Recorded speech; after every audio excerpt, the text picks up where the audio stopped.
दोस्तों, मैं अंधेरी और सुनसान सड़क को चीरते हुए कार को चला रहा था। काफ़ी समय से कार चलाते चलाते अब मैं थक चुका था और मुझे नींद महसूस हो रही थी। मैं बस जल्द से जल्द घर पहुंचना चाहता था।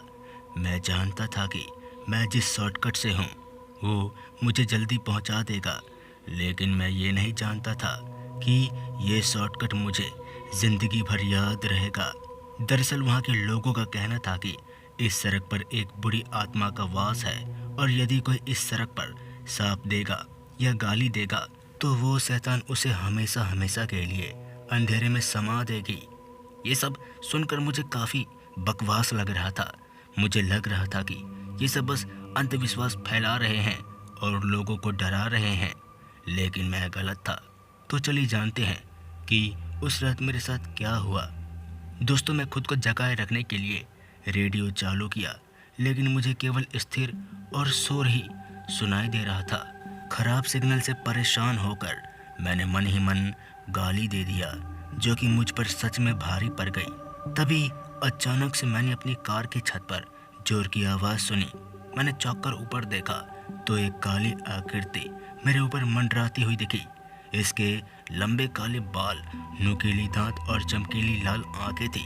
ये देखकर मैं चिल्लाया और कार की रफ्तार को बढ़ा दिया, इस उम्मीद से कि कार की रफ्तार बढ़ेगी तो वो शैतान नीचे गिर जाएगी। लेकिन ऐसा नहीं हुआ। वो आत्मा मेरी कार से चिपकी रही, जिसके बाद मैं काफ़ी डर गया और भगवान से प्रार्थना करने लगा कि वो मुझे इस शैतान से बचाए। अभी मैं अंधेरे को चीरते हुए आगे बढ़ ही रहा था कि तभी मुझे एक बोर्ड दिखाई दिया, जिस पर लिखा था टेम्पल यानी मंदिर 1 किलोमीटर। फिर मैंने सोचा कि अगर मैं कैसे भी करके मंदिर तक पहुंच जाऊं तो ये आत्मा मुझे छोड़ देगी। लेकिन आत्मा की कुछ और ही योजना थी। इसने मेरी कार का दरवाज़ा ही तोड़ दिया और मेरी गर्दन पकड़ ली। मेरी गर्दन पकड़ते ही कार आउट ऑफ कंट्रोल हो गई और एक पेड़ से जाकर टकरा गई, जिसके बाद मैं नीचे गिर गया और तभी वो शैतान वहाँ वापस आ गई। फिर मैंने महसूस किया कि उसकी ठंडी सांसें मेरे चेहरे पर आ रही थी और उसके पंजे मेरी त्वचा में गर रहे थे। मैंने सब ख्वाब की उम्मीद करते हुए अपनी आंखें बंद कर ली, लेकिन तभी मैंने एक तेज हॉर्न सुना।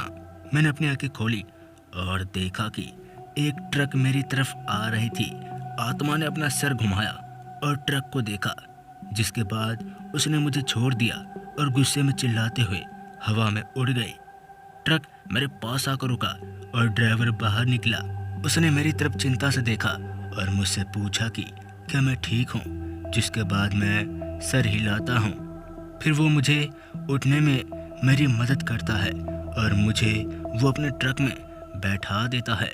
फिर उसने कहा कि वो आगे जा रहा है और वो वहाँ मुझे चौराहे पे छोड़ देगा। फिर मैंने उसे धन्यवाद दिया और अंदर आ गया। मुझे नहीं पता था कि उस रात मैं कैसे बच गया, लेकिन मैं एक बात निश्चित रूप से जानता हूँ, मैं फिर कभी वो शॉर्टकट नहीं अपनाऊंगा और मैं कभी भी किसी भी सड़क पर गाली नहीं दूंगा। तो दोस्तों, मैं आपसे एक बात कहना चाहता हूँ कि वो ट्रक वाला शायद मेरे लिए भगवान का रूप ही था, जो उस रात मेरी जान बचाकर चला गया। तो दोस्तों, उस रात को तो मैं कभी नहीं भूल सकता। अगर आपके पास भी ऐसी कोई कहानी है तो आप हमारे चैनल मिस्टर खौफ पर शेयर कर सकते हैं। तब तक के लिए जय हिंद, जय भारत, जय श्री राम।